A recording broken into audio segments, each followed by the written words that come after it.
Hello everybody, welcome to more Political Excess. Today, let's recap the polls from the previous few days. With 7 weeks remaining, let's see where things stand if anything's changed. So let's get on Real Clear Politics. And first up, we've got some Ohio polls for Senate and Governor, and that shows J.D. Vance up 44 to 40 over Tim Ryan, while also showing Mike DeWine up 50 to 33 over Nan Whaley. This poll was done with 1,000 likely voters, and it indicates Tim Ryan is still doing probably the best he can do in Ohio in this kind of environment. Some polls have still shown him ahead. In the end, he's very likely to lose. This shows he's still making it competitive, but in this poll, neither candidate is even at 45%. I would expect Vance to start pulling ahead a little bit more as the next few weeks go on. And with Mike DeWine, he's up huge. That's pretty consistent in most polls. He's usually over double digits. Mike DeWine is all but certain to win re-election, and he does appear to be running a number of points ahead of J.D. Vance as of right now. Next, we've got two polls from Trafalgar for the Pennsylvania Senate and Pennsylvania governor's race. They both show a 2-point lead for the Democrats. Fetterman is up 48 to 46 over Dr. Oz, and Josh Shapiro is up 47 to 45 over Doug Mastriano. That poll had over 1,000 likely voters, and I still think it remains to be seen where both of these races are going to end up. Dr. Oz, he's made some blunders, but I think there are concerns about John Fetterman's health. We'll see what happens in the debate that is supposed to happen next month, and it's almost a similar story with Governor. Two very different candidates. I have a slight edge for Shapiro, but Mastriano, he still could end up winning it. Next, we've got polls out of New Hampshire, fresh off their primary. First up for Senate and Governor, those were done with 800 likely voters. That shows Don Bolduc trailing pretty badly to Maggie Hassan, 11 points, 51 to 40. Meanwhile, Chris Sununu is up pretty big, 15 points, 52 to 37 over Tom Sherman. And then there is a poll here for each district. Those were done with just over or under 400 likely voters. But that shows Chris Pappas with a 5-point lead, 47 to 42 over Caroline Levitt. In that second district, Custer is up big time, 54 to 36 over Robert Burns. Those three Democrats very well might win. The only caveat would be that the primary just happened this week. It's very late in the season, but these Republicans are going to need a few weeks to get their name recognition up, to get some ads out, and to see if they can shape their campaign and cut into some of these deficits. The rest of these polls I'm not overly interested in at this point. There is an Ohio Trump versus Biden poll with Trump up 10 over Biden. In New Hampshire, Biden up 3 over Trump. They're just too hypothetical, too far off to be of much utility. But let's go down to Thursday here, and we've got some polls for Alaska. And for this one, I'll click on this poll so you can better see what the results are. Chewbacca is leading by 8, but that is before the third round where that third Democrat, Patricia Chesbro, is eliminated. At that point, 8% of the vote goes to Kelly Chewbacca, 77% to Lisa Murkowski, and in the final round it is a 50-50 split, so that's interesting. In that same poll, in the final round, it does show Governor Mike Dunleavy winning 59 to 41, and that's actually over Les Gara, the Democrat, not former Governor Bill Walker.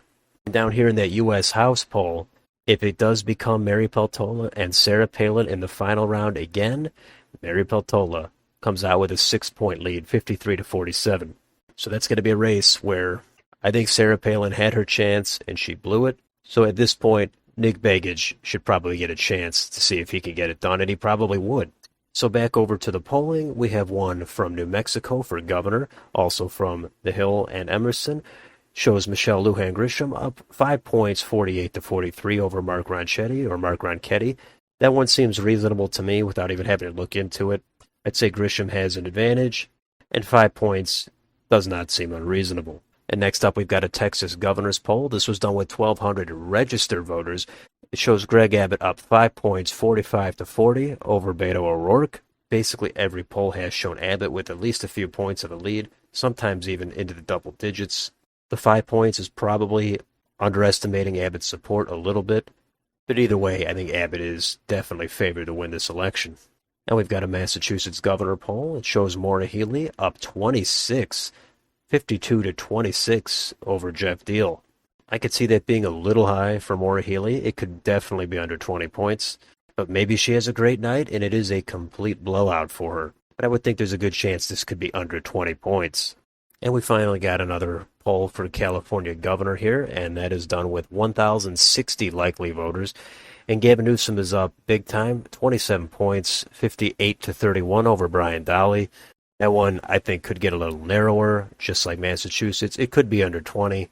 In the end, I don't think it really matters, as Newsom is definitely going to win that race. Let's go down to Wednesday here. There's some better polls, and we've got some for Wisconsin. Marquette has a poll out.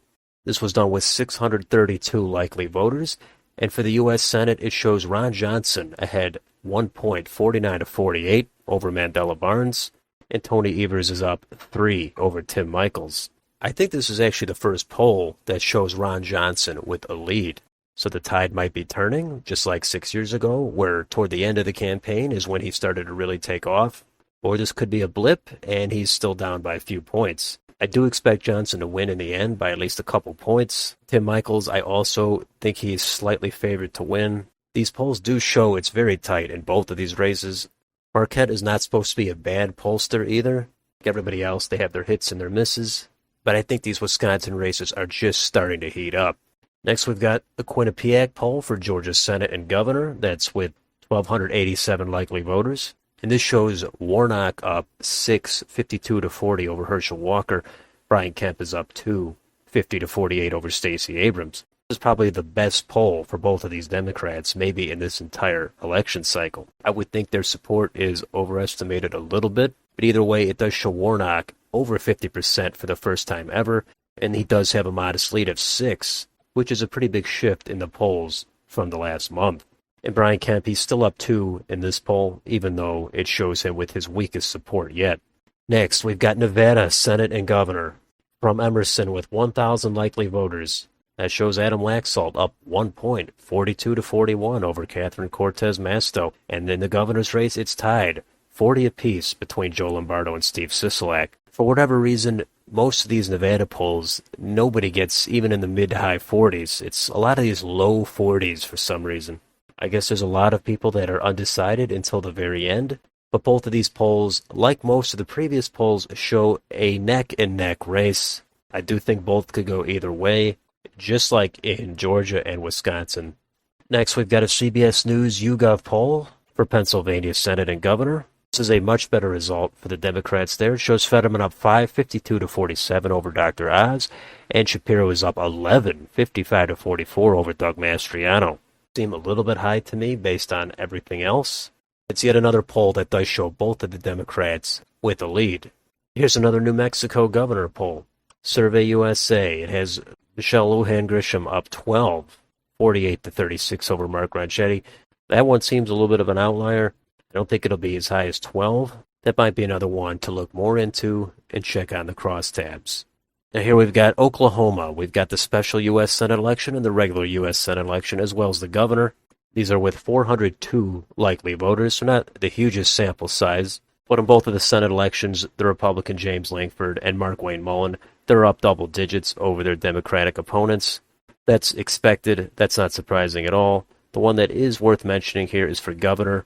Kevin Stitt is only up 1. He's the Republican incumbent governor over Joy Hoffmeister. She's at 43. Stitt's at 44. That could indicate the race will be competitive. It could be under 10 points. It's a possibility. I never thought Hoffmeister was a bad candidate. I more so thought the red lean of the state was going to be enough to keep it into double digits. We'll have to wait till we get more out of Oklahoma to see exactly how much that race is tightening. And the last two I'll mention here, one is for North Carolina. In that U.S. Senate race there, it shows Ted Budd up 3, 49 to 46 over Sherry Beasley. Doesn't seem like too much of an outlier. I think Budd does have an advantage by a few points. And for Connecticut governor, there's another poll here from Emerson. It shows Ned Lamont up 11 over Bob Stefanowski, 49 to 38. That one could be a little over 10. It could be a little under 10. 11 points doesn't seem like too much of an outlier. So I will stop here, and that is a recap of most of the relevant polls from the past 4 or 5 days. Let me know down below, what do you think of these polls? Are there any surprises? Are there any that are gross outliers? Let me know in the comments. And if you enjoy this channel, please like, share, and subscribe. Thanks for watching, and I'll see you next time.